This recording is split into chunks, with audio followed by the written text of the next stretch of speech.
Good evening and welcome to Undaunted, bringing into the news untold stories. I am Star Smart.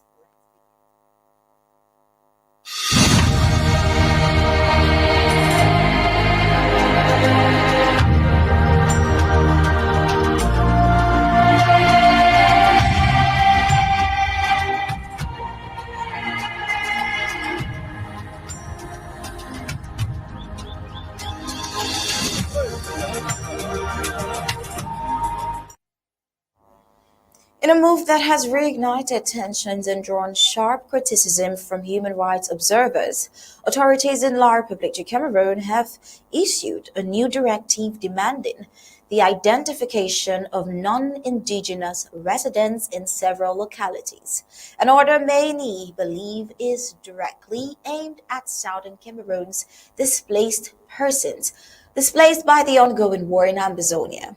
Since the outbreak of the conflict in 2016, which stemmed from decades of not just political marginalization, but a history on lies and cultural suppression, southern Cameroon's Ambazonia have been subjected to systemic discrimination, injustices, arbitrary arrests, extrajudicial killings, and mass displacement. Many fleeing from war-torn towns and villages in Amazonia to seek refuge in safer areas in La République only end up facing renewed hostilities and state surveillance. The latest directive, dated April 2nd, 2025, issued by senior divisional officer to traditional leaders in regions including Ntumu, all south, east, north, and West, under the guise of enhancing security and promoting social cohesion. Local chiefs have been instructed to carry out census of non-indigenous inhabitants, tracking their origins, date of arrival, activities, and land usage. To many, this is certainly a chilling reminder of the deep-seated suspicion and hostility Amazonians continue to endure. While authorities claim the initiative is part of routine administrative management, critics view it as a targeted mechanism to isolate and monitor displaced Ambazonians who think they can find safe haven in La République. How sad. Well, these and many more intricacies we'll delve deeper into in the full briefings of Undaunted tonight. But before we get into that, let's head into the prime headlines.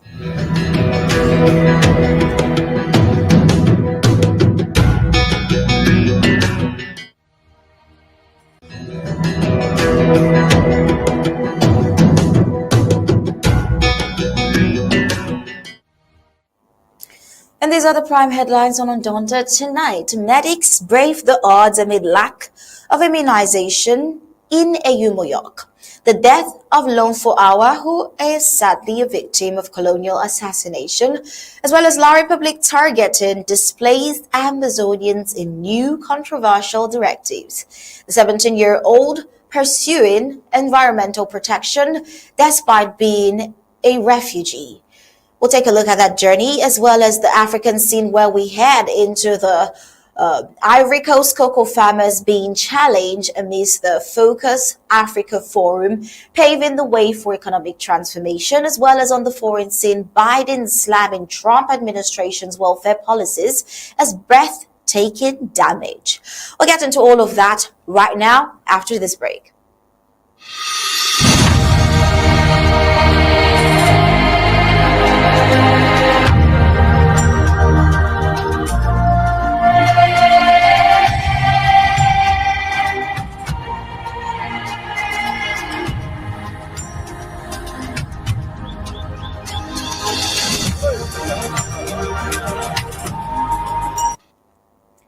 Well, in the rugged Eyumojock district of Ambazonia, health workers are facing a tough fight against low vaccination rates. With a significant number of unvaccinated children, local experts are working hard to overcome the barriers that hinder access to healthcare. In Eyumojock, located in Ambazonia's midland zone of Manyu County, reaching unimmunized children is a daunting challenge. Ganga, Jamin Ganga, a public health expert with rural doctors highlights that these district has one of the highest rates of zero dose children in the country. Now, this diverse landscape with the steep hills and the Munaya River further complicates healthcare delivery. The expert explained that during the rainy season, the roads become nearly impassable, making it difficult to transport vaccines and medical supplies. In 2024, the Eyumojock Health District aimed to immunize 1,358 children aged 0 to 11 months. However, by the end of the year, only 415 out of that huge number had received their vaccinations. Now, this shortfall underscores the significant gap in healthcare access in the area. The ongoing war has further disrupted routine immunization efforts, escalating violence, lockdowns, and insecurities. It has made it hard for many mothers to take their children in for vaccination. When things settle down, many families will return to health facilities this healthcare worker Ganga noted. That Manu Tabot, chief of the Center of ECOC Health Area, points out another challenge, saying the constant movement of people near the border complicates tracking unvaccinated children. Poor road conditions and security concerns often discourage parents from seeking vaccination. Dr. Makube Naberea Ito, the district medical officer, emphasized the risk tied to under-vaccination, including potential outbreaks of diseases like polio and measles. 2 years ago, they witnessed the measles outbreak but managed to control it with support from their health partners. To tackle these challenges, Ganga and Mangi stressed the importance of fighting vaccine hesitancy through community engagement. Their approach includes door-to-door vaccination drives and educational campaigns to inform families about the importance of immunization. Well, they share that they are working with community leaders and women's groups to create a supportive environment for mothers, encouraging them to keep up with vaccination schedules, a strategy which they believe is beginning to show results as more mothers are taking their children to healthcare services. This, on so many levels, is quite a feat and inspirational, but we do hope that due diligence is done with the exact vaccines given out to children as part of the cause why many parents would not take their children for immunization is also due to the fact that they are not guaranteed the safety of these vaccines. But we know for sure that with such relentless efforts of doctors like Ganga and Mani, the right information to encourage these parents to have their children immunized will spread enough to drastically change the number of children who are deprived of adequate health care. All right, so we have in the studios with us tonight, joining us is Dr. Lobati and Barrister Mbeseha. And getting in on their thoughts, we're going to go back a little over to history, just to confirm they're in the studio. Dr. Lobati, Barrister Mbeseha.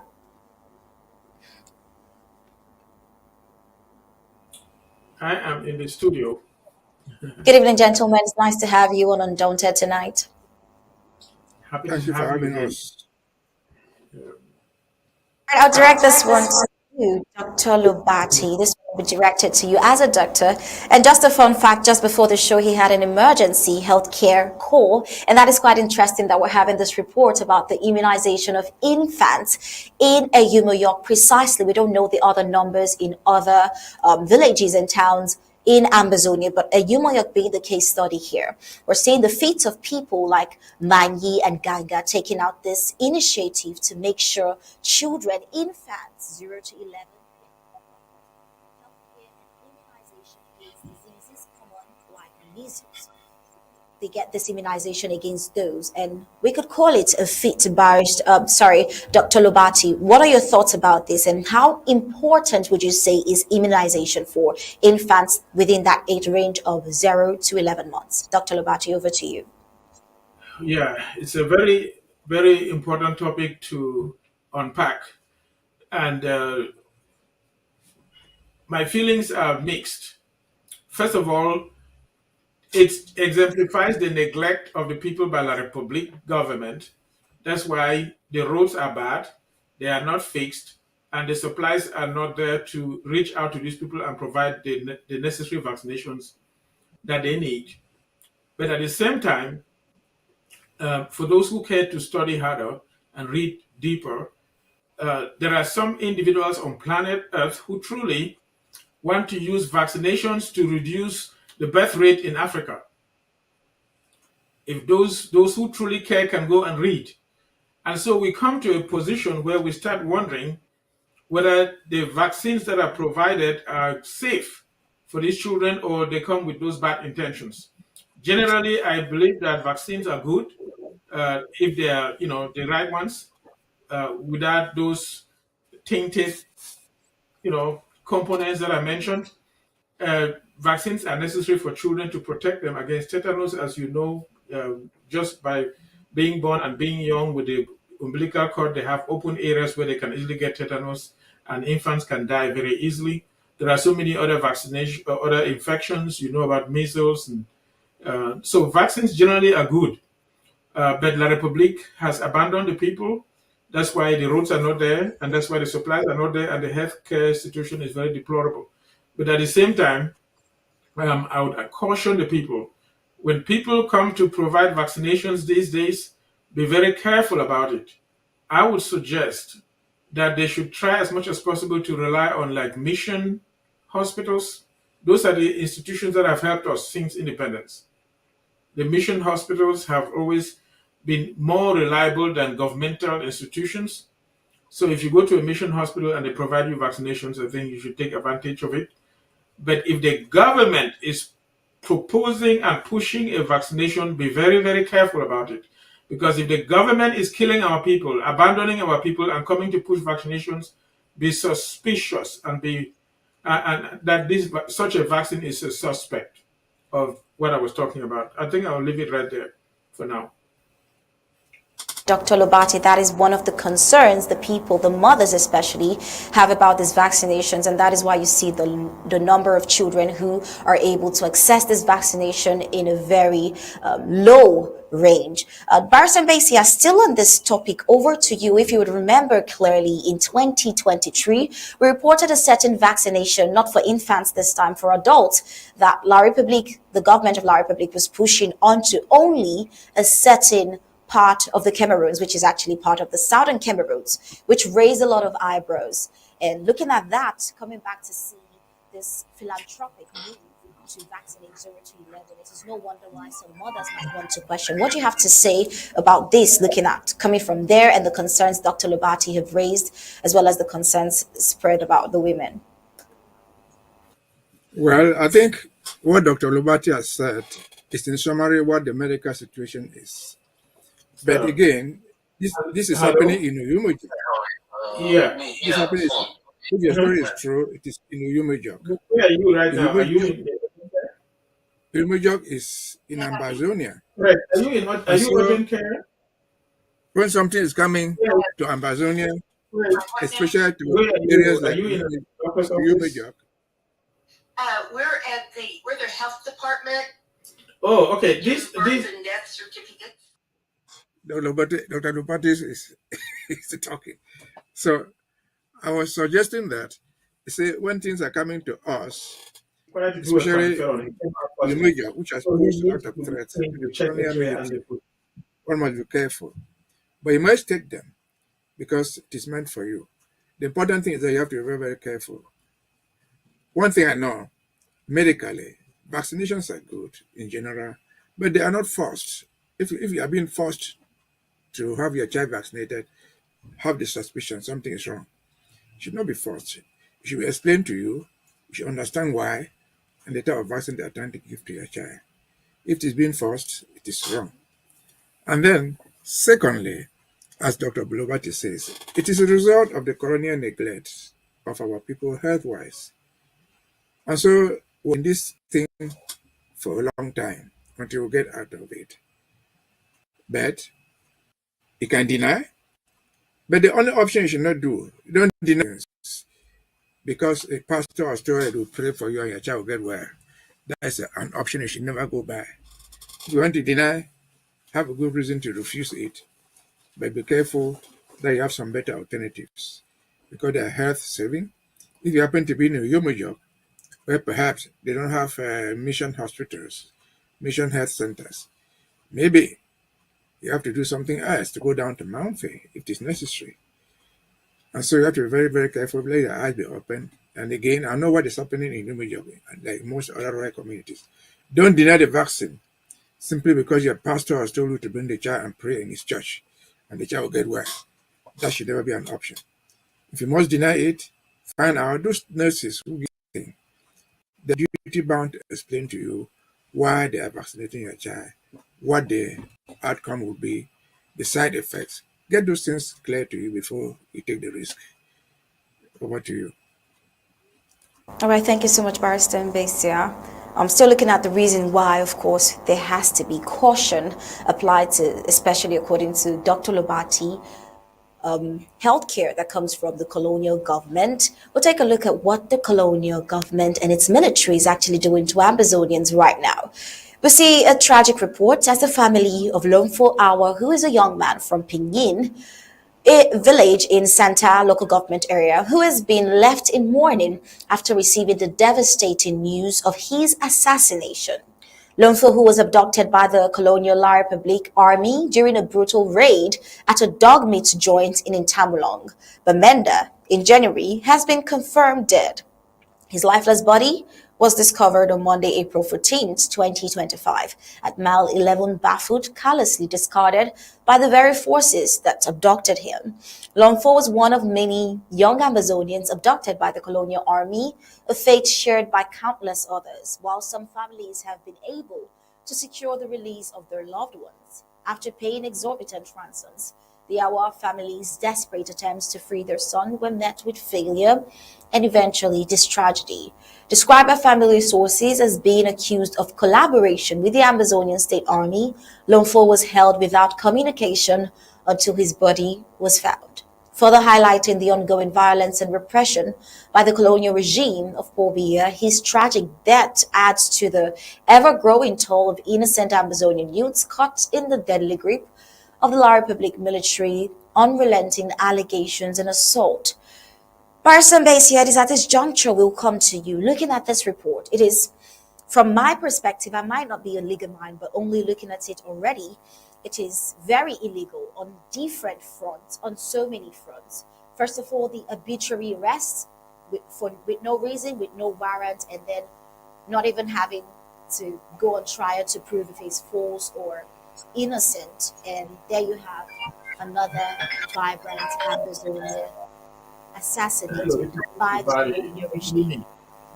What are your thoughts about it, looking at the legalities? Where does this become illegal? At what point? To me, I'd say every, but let's hear from you, who is a legal mind. Are you the translator for this Well, question? it is the wrong question to ask when does it become illegal, because it's always illegal. It's completely illegal from the beginning to the end. You see, they did not arrest him. They didn't arrest Lonfor. They have simply adopted him. Because when you say they arrested him, it implies that somebody came with an arrest warrant, told him the crime he offended, told him that the state council had signed that arrest warrant, then took him into custody. What they did to that young man was never an arrest, it is an abduction. And they are used to doing this. And they've been doing it ever since the war started. The family of Lonfor is just lucky to find his corpse. They've adopted others like that before, and the corpses have never been found. And though they have officially told them that the victim who was adopted is dead, the case in point is Wazizi. Wazizi was in Boyade. They took him, they adopted him, carried him to Yaoundé, and since then, nobody knows where he is. Nobody saw his corpse. Someone said this guy is dead. How he died, no one knows. Where he died, no one knows. And so this has been the practice all along, especially for young people like Lonfor. Yaoundé believes passionately, though wrongly, that they can kill every young Ambazonian. Because if the Lonfor was not fighting today, he probably will fight tomorrow, and his son will fight. So they eliminate any person of fighting age. to prevent him from fighting now and to prevent from fighting tomorrow or in the future, to prevent that person from giving birth to children who will fight for the cause that they stand for. And so Lonfor is just one example. I think of late, just in the past few weeks, we've heard about Bamenda being littered with corpses of unknown people. Where are these people from? They didn't fall from the sky. They are people adopted in a similar manner they long for, and then killed and thrown in the streets of Bamenda. That has been the practice. It's unlucky that he was thrown in Bamenda where they could identify him. Suppose they took his corpse and dumped it in Boya, dumped it in Bamenda or in Diam. Whoever recognized him, he would get rotten there, he will be buried there, his bones will live there. Of a person who is dead not be identified. That is the truth of what is going on. This is a war crime. These are aggravated war crimes. And so we can only pray and hope that the day the ICC will take up these matters, these people will not go unpunished. Again, what happened to Lonfor is not an arrest, it was an adoption. What happened to him is not new. They have adopted several others.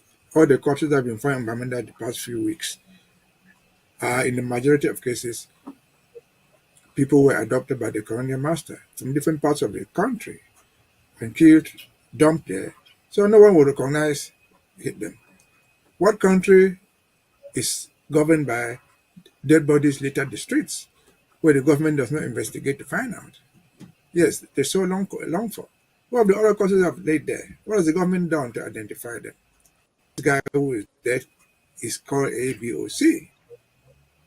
They may not know your name, you may not know your identity card, but the truth is, as a government, as an instrument by people like that, for example, DNA could be done. They're not doing it because they tell themselves crimes. Criminal, it is the reason why we must fight and fight and fight until we cover you.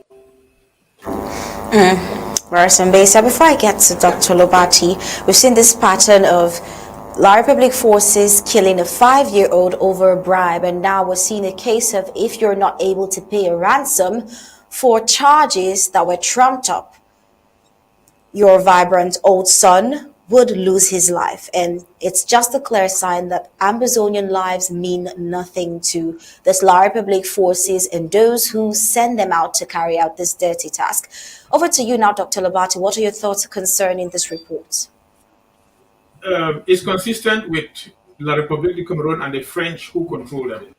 Now, the former ambassador of France to Niger, who was thrown out by the Niger government that decided to separate itself from France, wrote a book that has been banned by the French.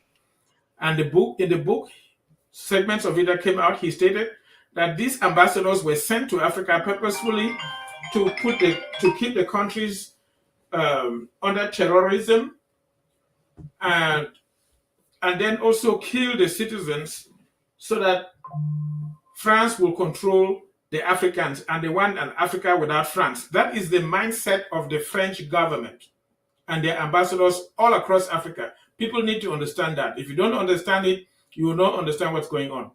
Then La Republique government under Biya, Ahidjo, and by extension Biya, is being controlled by the French. So that French philosophy is in La République du Cameroun.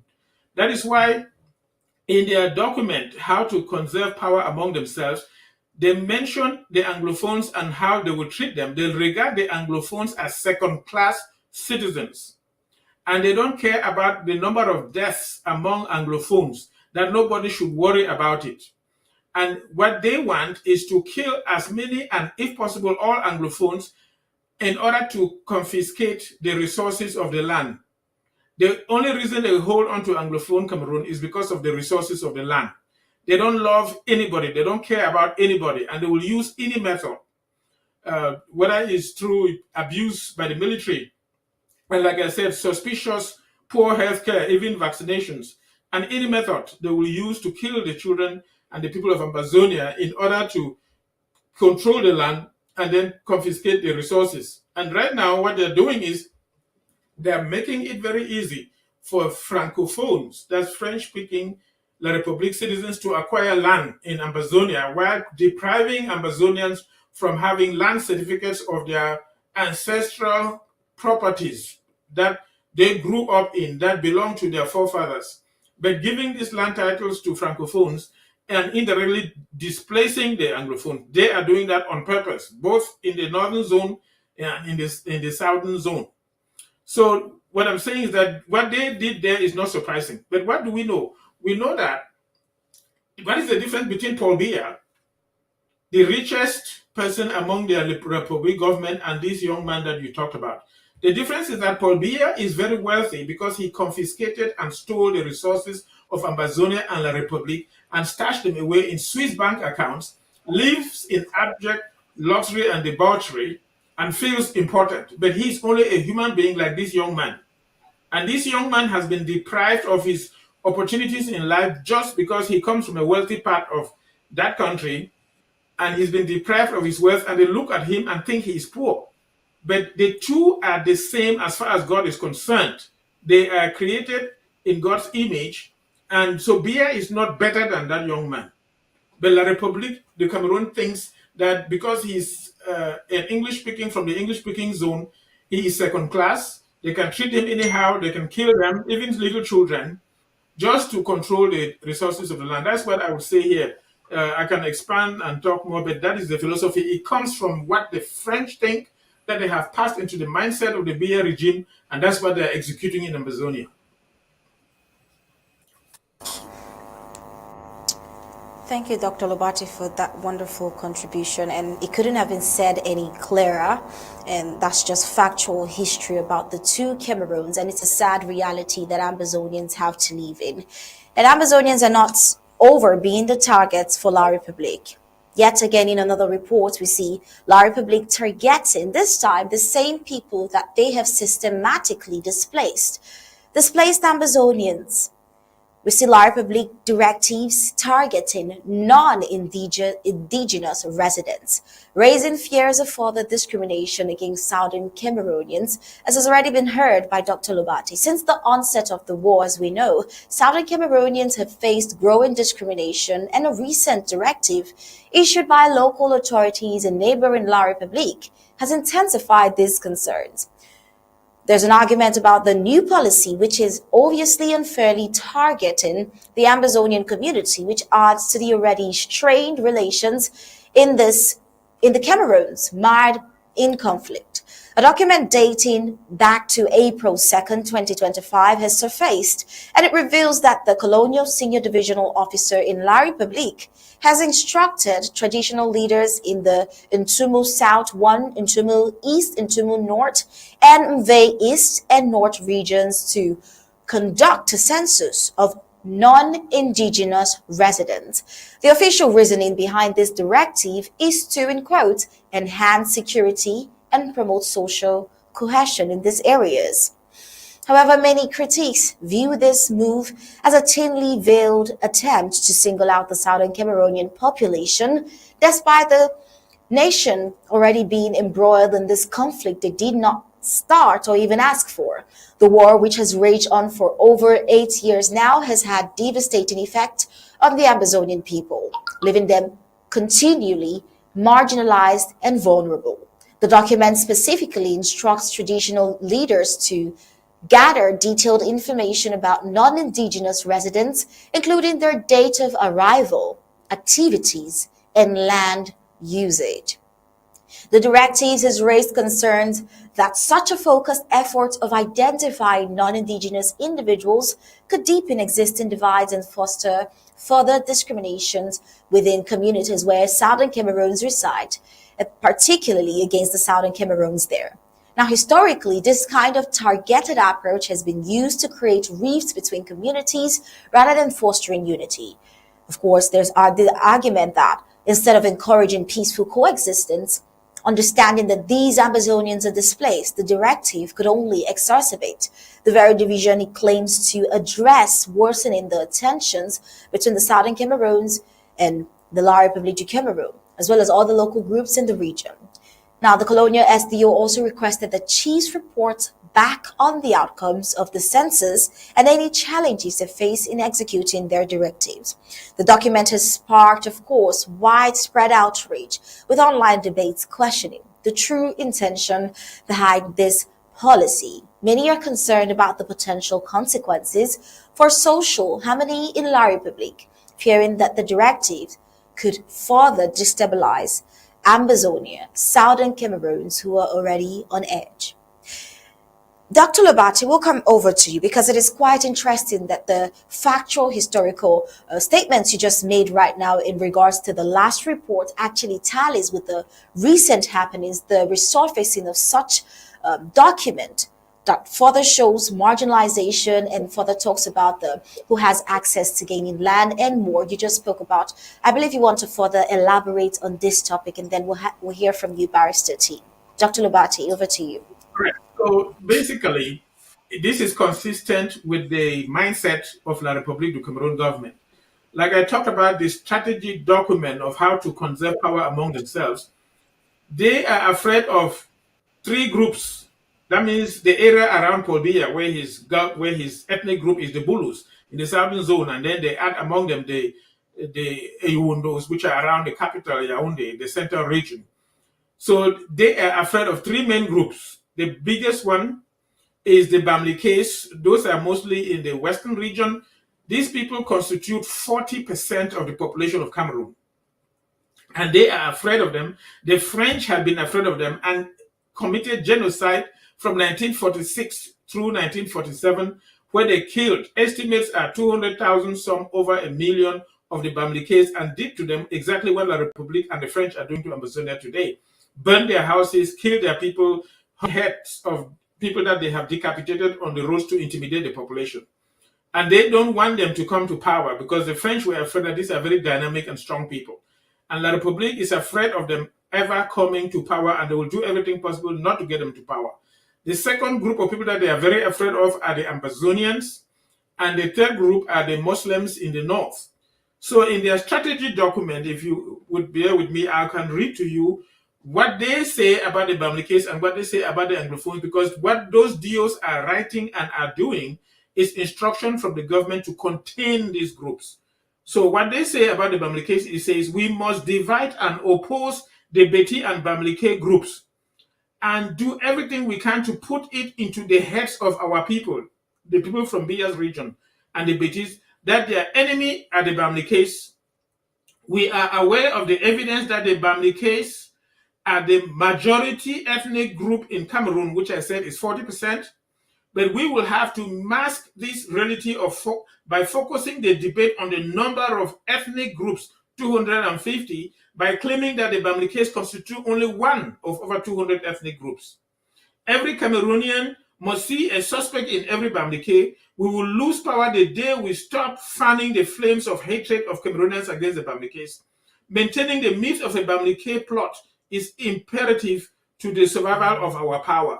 We must prevent the emergence of a political figure capable of uniting the will of the Bamlikes. We must annihilate any individual from this community who dares to put himself forward politically, even if it means offending the international community. We must kill any political party that has the support of the Bamlikes, and even if it means risking a tribal war or even a second Bamlike genocide.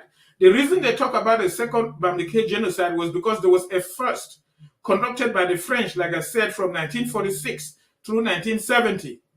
So that when La République became independent, supposedly on January 1, 1960, Ahidjo, guided by the French, continued that genocide through 1971 when Eneswandi was shot by firing squad in the square in Bafoussam. So that's why they mentioned a second genocide if needed, and they are willing to do that. We will also use traitors in their own ranks to fight them. So any Bamlike working with La République du Cameroon are only traitors. Jean Kete, Jean de Dieu Monet, you can keep naming them. The man who is supposedly the president of the Senate from Bangante, they are only traitors. Regarding the Anglophones, if you bear with me, this is what BS people's strategy to conserve power. They say, we know they don't want secession, but to win big, we have to accuse them of separation and terrorism. That is why they accuse us internationally of being terrorists. Their foreign ministers goes to the UN and calls us terrorists. They know that we are not terrorists, but in their document, they are saying that they will accuse us of being terrorists. We must do everything to ensure that their sense of rigor is perceived as leftism and ridiculed by other citizens. Let's not forget that there are agreements between France and England by which the latter renounced all historical claims to English-speaking Cameroon. That means England renounced any claims to help us and allowed the French to carry the day. And there's a long story. We talked about how it happened. And other agreements would have been made between French-speaking Cameroon and France to ensure that no English speaker would ever become president of that country. So French-speaking Cameroon government has agreed with the French to keep us under control. That's what they are saying. It was with this in mind that John Frundi's victory was hijacked in 1992 without England having anything to say about it. However, the fear of Anglophone revenge is not entirely insignificant. Anglophones complain of their marginalization, but with the support of France, the threat is less. So you see them confessing here that it is France supporting them to marginalize us. Besides, God has destroyed the human race several times in order to rebuild it. So in this war waged by our political party against Anglophones, so you see them saying that they are the ones waging the war against us. The number of dead should not count. Only the active living count. That's why they can kill people anyhow. Children, old, young, they don't really care. They regard them as nothing. One of them said, Biya looks at Anglophones as second-class citizens. When he came to power in 1982, he went to Bamenda and called Bamenda his second home. People were thinking that he meant that he's part of us. No, he was saying that they are number one and we are number two. We are second-class citizens. We must avoid any form of pity for Anglophones on the part of Francophones. That's why they don't care when our people are killed. The element of English culture among the Anglophones must disappear, especially in the Northwest region. Anglophones in the Northwest are essentially Bamilekes, who, while those in the Southwest are Sawas and others. But we must prevent them from realizing this. In their foolish minds, they think that they will prevent them to know that ethnically by migration throughout time, the people in the Northwest migrated along with the Bamilekes around the Western region to end up where they are. In their foolish minds, they think that they're hiding that from us. Anyway, I'm not going to go further, but this is the summary of it also. What that DO is saying, they want to do everything to identify any person living in their regions that is a Bamileke or an Anglophone, and even a Northeast, and make you document what they own, what they do, so that in time they will get rid of them. They don't want them to own any property or do any business activity in their region. While at the same time, they are trying to go into the regions where these people are from and confiscate their properties for themselves in their foolish minds. But they will not succeed. That is what is actually going on in that foolish circular that you read. We're seeing that the document you read about assimilation amongst plans of genocide, amongst so many outrageous things listed on there, and it's quite sad to see the kind of plans which are not of good that sadly these that was written there. It's quite sad. Barnes and Mbeseha, do you have something else to say with regards to the happenings in La République against displaced persons? Would like to hear that briefly so we get onto the very last report on the home front for tonight. Yeah, the other thing I would add is, see, La République is a funny country. The real reason why they are doing that now is because elections are due in the next 5 months. It's an election strategy. And the greatest problem we ever had in that thing called Cameroon is the presence of some people called duos, sous-prefets. And let me correct it. That thing was not written by a prefet. It was written by the sous-prefet. I read that document. A sous-prefet in that area, which perhaps the son of the soil is a Bulu Beti man. So the idea is to make sure they win the elections even before they are called. And so because in Cameroon, under Cameroon law, when you reside in a particular spot for 6 months, you can then vote there. As far as Anglophones are concerned, we call them Ambazonians, who escape there The war is 8 years. Most of them have been there for that long period of time.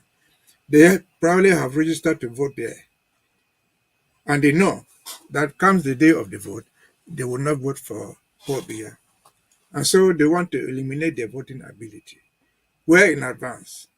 The question you should ask yourself is, where is this so-called ELECAM, which is organized elections? Where, how are people reacting? The so-called Ambazonians running to win elections there. Akerimuna, what do you call the other guy of the SDF, of the Social Democratic Front. So they have won the elections long before they even called. What is the power of this duo? The duo has nothing to do with elections. But because they enjoy presidential power, because every duo is chef de terre, the president is there by presidential decree, they do all that thing for them to be sure that the Betty guy, their guy, Paul Biya or his son or his successor of their choice will win. So it's an election strategy for them. The question we should ask ourselves is, we have heard about certain thing called Mosonge, whatever thing they call it there.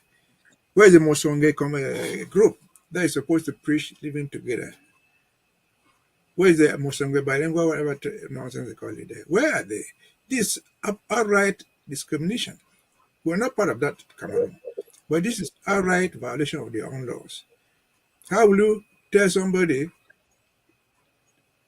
to be identified as a stranger in his own country? For purpose country then of security, what security risk do these people who are strangers pose in that area? They've been there forever.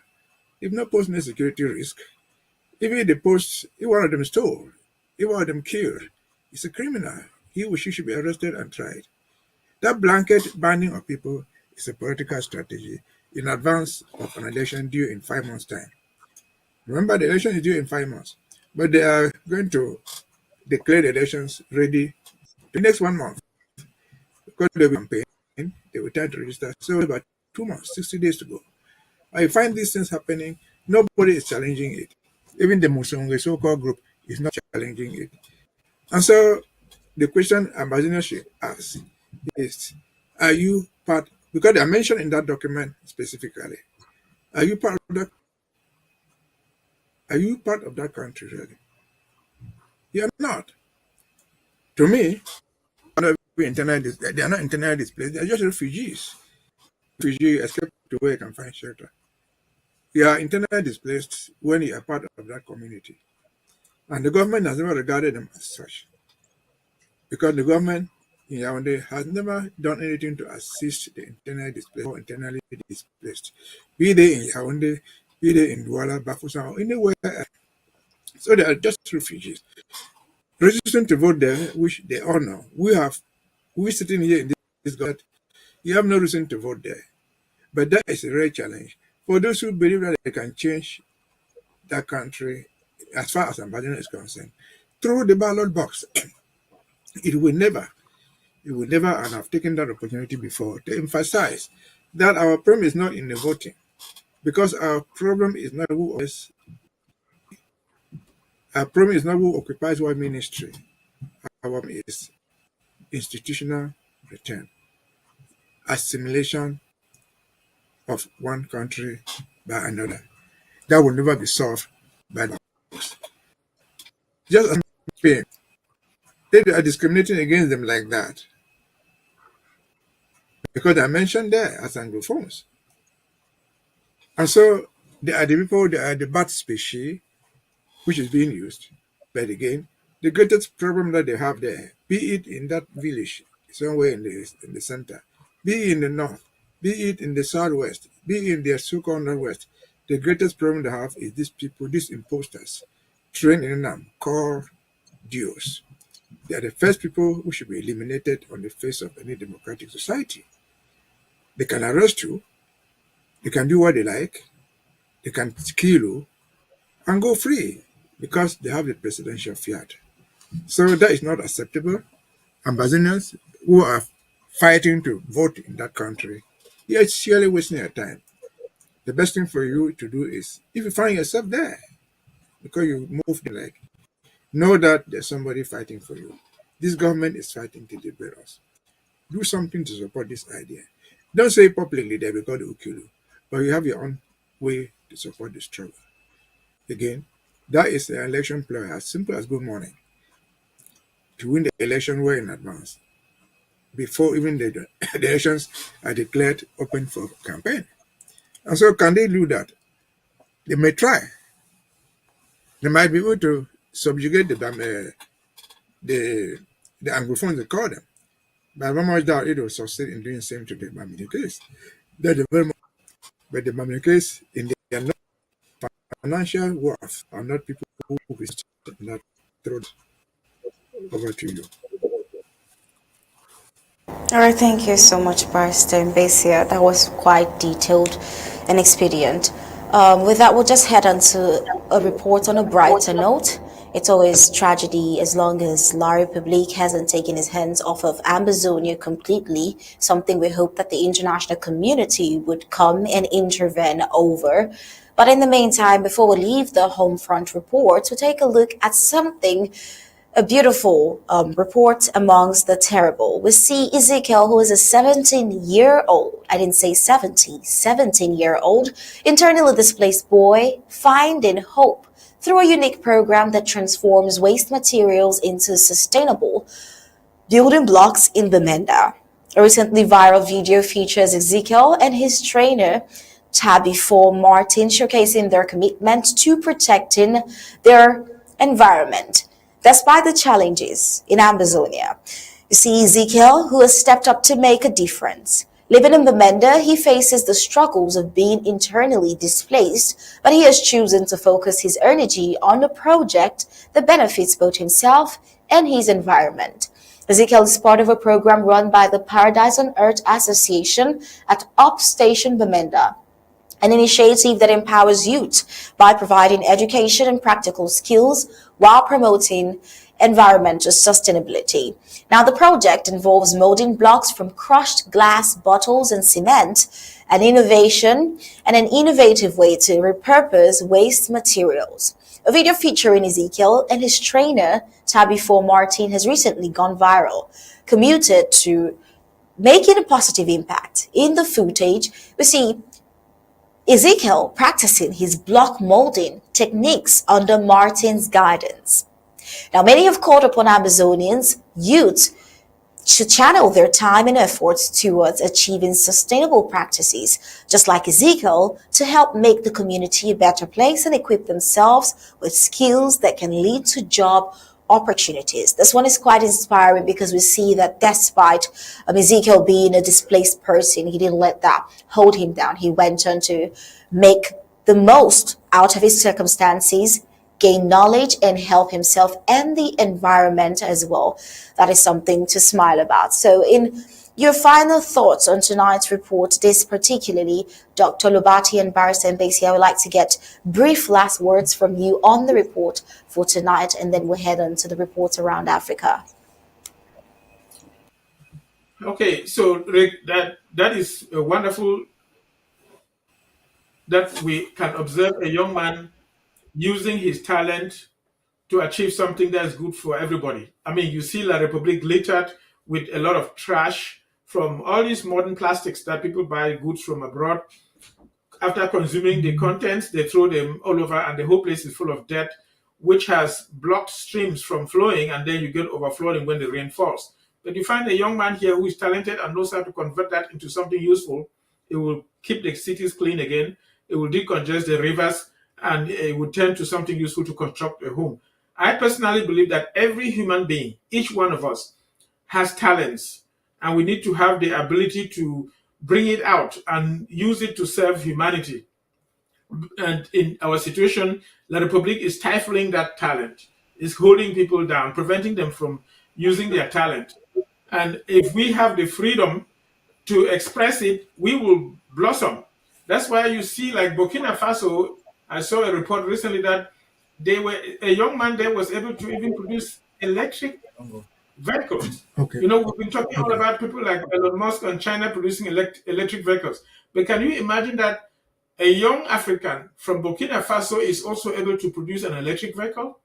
They also showed some young boys in Zimbabwe and other countries doing spectacular things in the area of electromotor engineering or computer science. We have the talent, and we should believe in ourselves. And as we are free and given the opportunity to express it, we will see wonderful things happen. We don't have to think that only others, like maybe people from Europe, the white man as we think, or people from China and other parts of the world can come and develop us. We have the talent among us.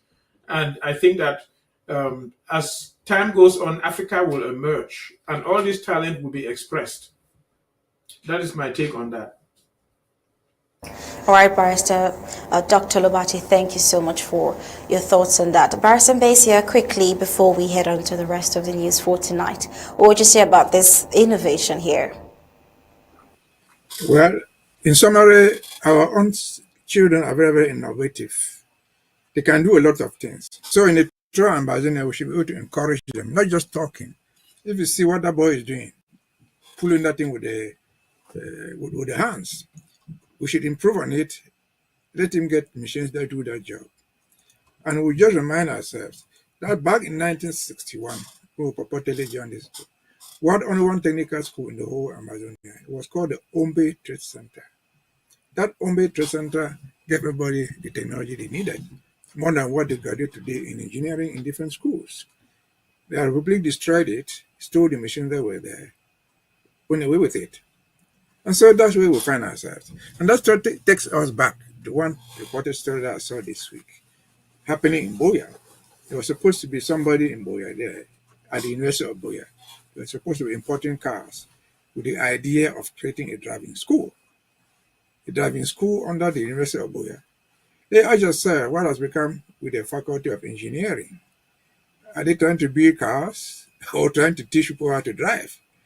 What's the technology they are teaching there? People can learn how to drive in the car here. The whole school, university, would drive it with the Department of Engineering, the Faculty of Engineering. Should think more than that. You see, they should think about manufacturing cars. It's not teaching people how to drive the cars. And so you find that the whole thing right there, if the government wants even to do it, they will steal the money. Like the University Driving School. It's a place to steal. I think also in the University of Bamenda, they have a faculty of transport, whatever transport they do there. And so you find a young man on his own doing all that. What can be done and what should be done is we should encourage that guy, improve on what he already knows. And to encourage him with not just talking, I've said, give him the finances, let him be able to get the machines that he needs, be able to think wider, create more machines to turn that cement, to turn that concrete, get the machines to mold the blocks. We live in the Western world. I'm not seeing somebody molding those blocks with their hands. And so if this guy has these ideas, why should he not be encouraged? Once he has the money and the machine supported, it will not be a one-man business again. He's going to employ others. He's going to become a job creator, not for himself, but for the rest who will come to work under him. He will create jobs. He will give money to people. People will work there. People will learn his skills. That is what Ambazonia ought to be. And that's what we're trying to make it be. So we can only encourage him and any other person with such an initiative to go on doing it. The time is coming when we shall have a responsible government in Boya that would not let those things go unnoticed. That will give you a lending hand, the support that you need to improve on your private skills. So we can only say bravo to the boy. Keep trying. It's not too late, but even if it is late, it's better than never. Thank you so much, Barrister Mbeseha, for that wonderful contribution. And I couldn't agree any less than when you say Ambazonia is blessed with talents. Indeed, Ambazonia is blessed with talents. One too many times we've seen different talents, even on the news, doing so many remarkable stuff. And I particularly, for one, am looking forward to an AGT. Ambazonia Got Talent when Ambazonia gets to Boya. We're all looking forward to that. Anyways, it's on this juncture, we'll head on to the news around Africa. I want to say thank you for joining us here on Undaunted, Barrister Mbeseha and Dr. Lobati. We appreciate your time here. But it's at this juncture, we'll head on to news around Africa.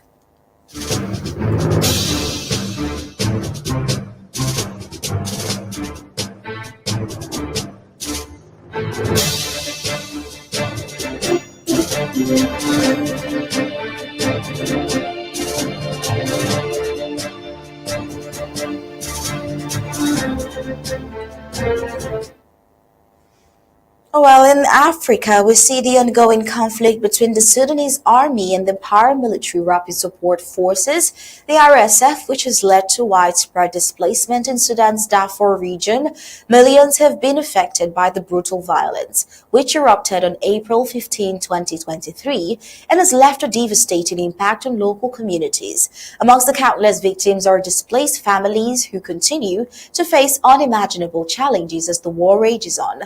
A fire broke out in Makjar camp located in Sudan's western Darfur region, destroying over 50 homes according to the General Coordination for Displaced Persons and Refugees. Footage from the scene shows extensive damage, though no casualties have been reported and the cause of the fire remains unclear. This incident only further worsens the already dire conditions for the displaced persons who are struggling to survive amid the ongoing conflict. The fire follows a period of intense violence in Darfur where over 300 civilians were killed during 2 days of fighting, marking another chapter in the war that has claimed the lives of at least 24,000 people. While the Sudanese military recently regained control of the capital Khartoum, the RSF has escalated its retaliation efforts, intensifying attacks in the region.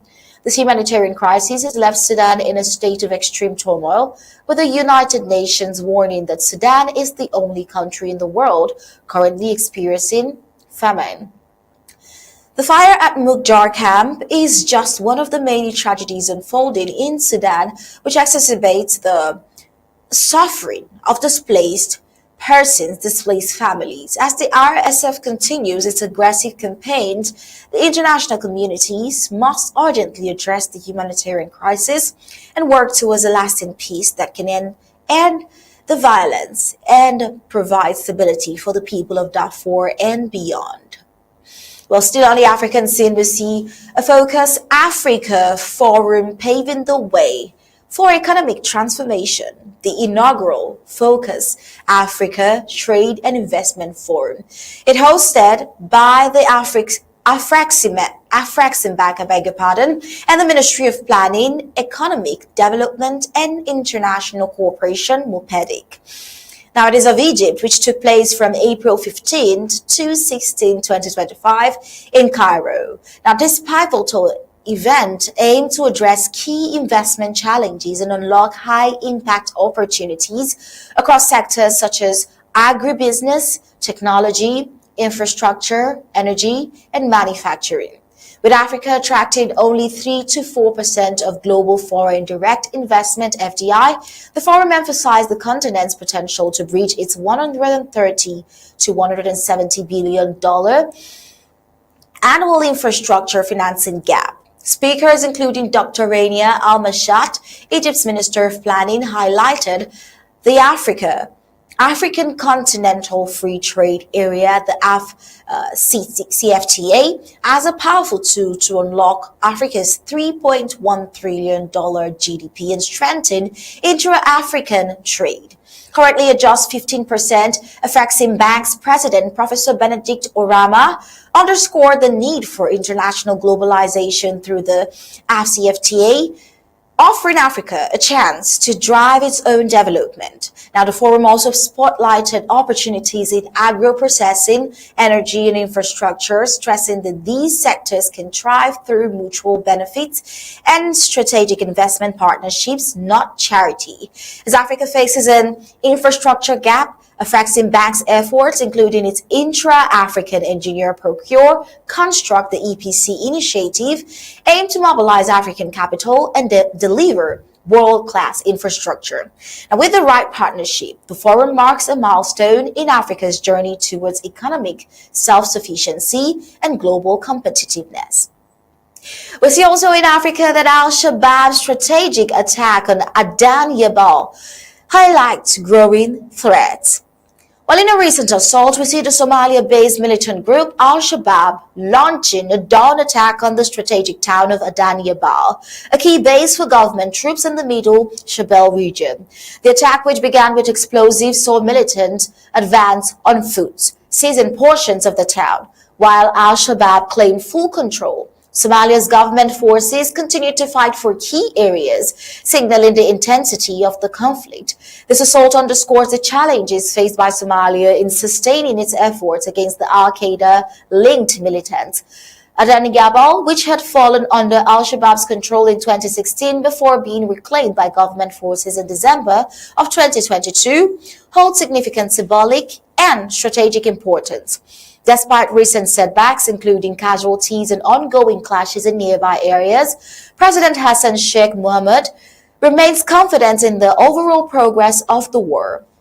However, the militants group continued resilience poses a serious challenge to the Somali government's effort to maintain territorial integrity. This attack highlights al-Shabaab's persistent threats to Somalia. Despite recent counterinsurgency successes by government forces and international partners, the group, which has been fighting to overthrow Somalia's internationally recognized government for over 15 years, continues to wreak havoc through bombings and attacks, including a recent roadside bombing targeting the presidential motorcade.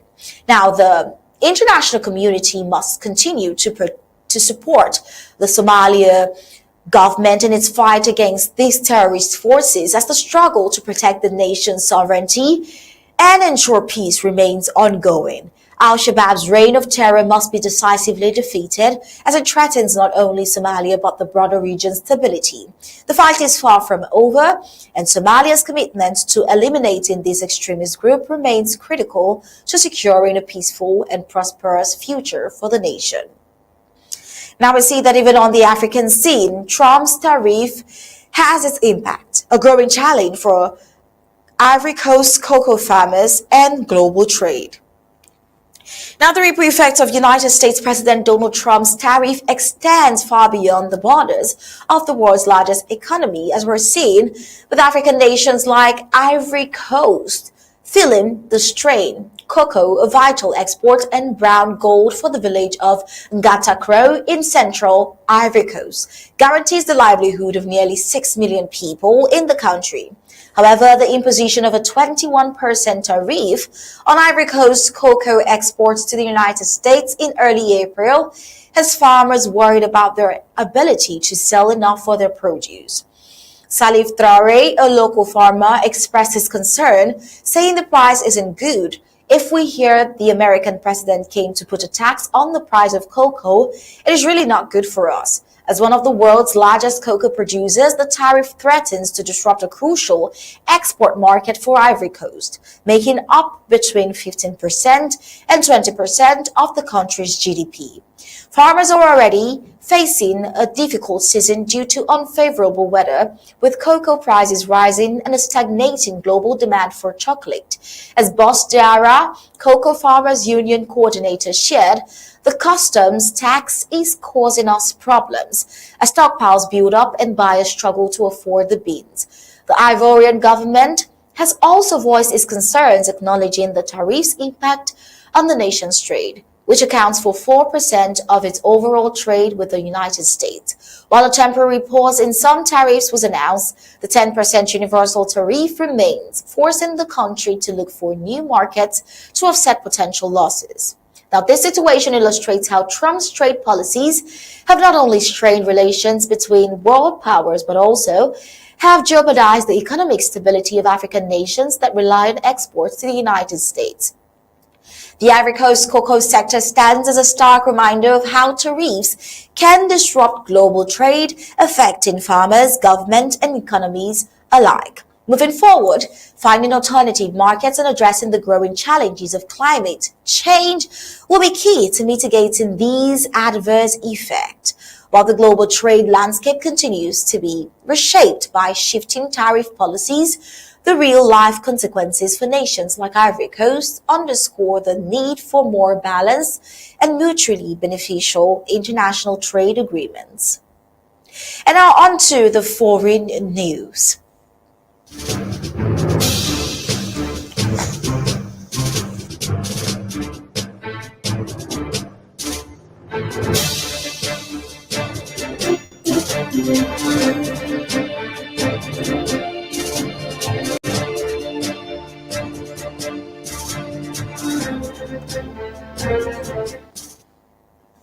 On the foreign scene, we still see that the global world powers still impact Africa one way or another. We see the ripple effect of the Israel-Hamas conflict. The ongoing Israel-Hamas conflict has had far-reaching consequences, not just for the parties directly involved, but also for the parties, for also neighboring countries like Egypt. One of the most significant impacts that Egypt has felt due to this ongoing war between Israel and Hamas has been the economy, as its revenue from the Suez Canal, a crucial artery for global trade, plummeted by nearly two-thirds in 2024.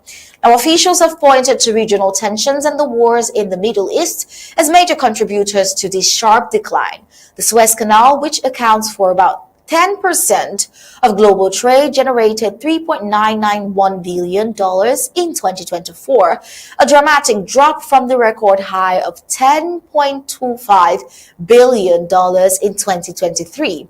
This revenue drop comes as the canal has been severely impacted by maritime disruptions. The Houthis, Iran-backed rebels in Yemen, have targeted over 100 merchant vessels between November 2023 and January 2024. The missiles and drones have sunk ships and killed sailors, exacerbating the situation by threatening maritime traffic, especially vessels traveling towards Israel via the Suez Canal. This aggressive behavior, linked to the broader regional conflict ignited by Hamas, has brought Egypt's vital economic lifeline to its knees, as the Houthis vow to continue their attacks as long as the war persists. The Egyptian government faces the devastating fallout of a conflict that has little to do with them. The ongoing Israel-Hamas war has harmed Egypt's economy by severely disrupting Suez Canal traffic, with the real aggressor in the scenario being Hamas, whose actions have spiraled beyond the immediate conflict zone and negatively affected a neighboring nation with no part in the war. What we still see on the international scene, the International Monetary Fund's latest World Economic Outlook 2025 report. It unveiled at the United Nations underscores the critical economic potential of migration when managed effectively, which was titled Journeys and Junctions, Spillovers from Migration and Refugee Policies. The report highlights how migration and refugee movements, if handled with inclusive policies, can significantly benefit host countries, boosting labor markets, increasing tax revenues, and driving GDP growth. The report comes at a time when the number of forcibly displaced people worldwide has reached 122.6 million, with projections indicating it could exceed 125 million. Despite the short-term pressure on public service, experts from the UNHCR and IOM stress that with strategic integration, the long-term economic benefits far outweigh the initial cost. The International Monetary Fund's findings echo those calls, urging governments to view migration not as a challenge, but as an opportunity to strengthen economies. Now, in conclusion, as global migration trends continue to evolve, international organizations are advocating for forward-thinking policies that turn migration into a driver of growth and stability, ensuring that both migrants and host communities, host societies can thrive together. Still on the foreign scene, former President Joe Biden has launched a scathing attack on the Trump administration's approach to social welfare programs, specifically targeting the handling of Social Security. Speaking at a conference in Chicago, Biden accused the administration of taking a hatchet to the Social Security system, warning that proposed cuts and reforms could have devastating consequences for millions of Americans who rely on these benefits. The Trump administration has proposed significant changes to the Social Security system, including staff cuts at the agency responsible for distributing benefits. Biden's criticism marks a significant intervention in the ongoing debate over the future of social welfare programs in the United States. Biden said in fewer than 100 days, this new administration has done so much damage and so much destruction. It's kind of breathtaking. Well, let's take a look at Biden making these claims. 100 days, this new administration has made done so much damage and so much destruction. kind of breathtaking it could happen that soon. Why are these guys taking aim at Social Security now? Following that old line from tech startups, the quote is, move fast, break things. Well, they're certainly breaking things. They're shooting first and aiming later. And as a result, the result is a lot of needless pain and sleepless nights. My friend Governor O'Malley knows what they're really up to. He says, and I love his quote, they want to wreck it so they can rob it. It is obvious Biden feels that the social security system is a sacred promise that provides essential income to retirees and people with disabilities and should not be tampered with. The Trump administration's proposal has sparked such outrage, such as intense debate over the future of social welfare programs. Critics argued that the cuts and reforms would undermine the stability and would also undermine the effectiveness of these programs, while supporters claim that they are necessary to address issues of fraud and inefficiency. While the Trump administration has defended its proposals in that light, arguing that they are necessary to ensure the long-term sustainability of social welfare programs as well as accountability. The debate over the future of these programs is likely to continue, with Biden's comments adding fuel to the already existing fire. We see United States Secretary of State Marco Rubio still in the U.S. policies, engaging in Paris talks on Ukraine ceasefire. United States Secretary of State Marco Rubio and Special Envoy Steve Witkoff met with French leaders in Paris from April 16 to 18 to discuss a potential ceasefire between Russia and Ukraine. The meetings aim to advance President Trump's goal of negotiating an end to the conflict, and key discussion points were the Ukraine ceasefire talks. A Ukrainian delegation, including top officials, joined U.S. and European counterparts in Paris to discuss security guarantees and seek further support amid Russia's ongoing invasion. Challenges to peace. Achieving a full truce by Easter seems unlikely due to Russia's recent escalations of strike on Ukraine, making diplomatic efforts a little complex. With the regional interest here as another key study, Rubio and Witkoff also discussed trade relations and tensions involving Iran with European allies. Rubio has been working to make the State Department more efficient and relevant in foreign policy making since taking on the role. However, due to current technical issues, further updates on the situations are yet to be available, and sure, we'll get that to you once it is available. But for now, that is all on Undaunted tonight. It has been amazing with our wonderful guests, Dr. Lobati and Barrister Mbeseha. But for now, this is what we call it a night. Coming up next will be the recap for tonight.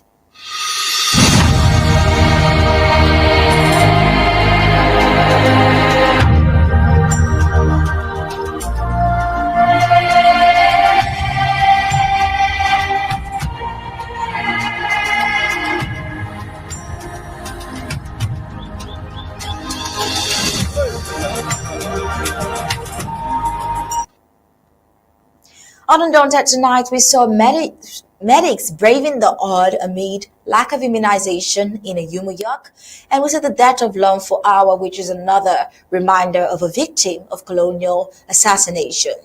We still see La Republic targeting displaced Ambazonians in a controversial directive, as well as a wonderful news of a 17-year-old pursuing environmental protection journey despite the war. And on the African scene, amid challenges of cocoa farmers in Ivory Coast, Focus Africa Forum paves the way for economic transformation. And on the foreign scene, Biden slams Trump administration's welfare policies as breathtaking damage. And that was all on tonight Undaunted, bringing into the news untold stories. On behalf of myself and co-anchor, on behalf of the entire team at Undaunted, we say thank you for tuning in. We'll leave you with ABC Amba TV images. Good night and God bless you.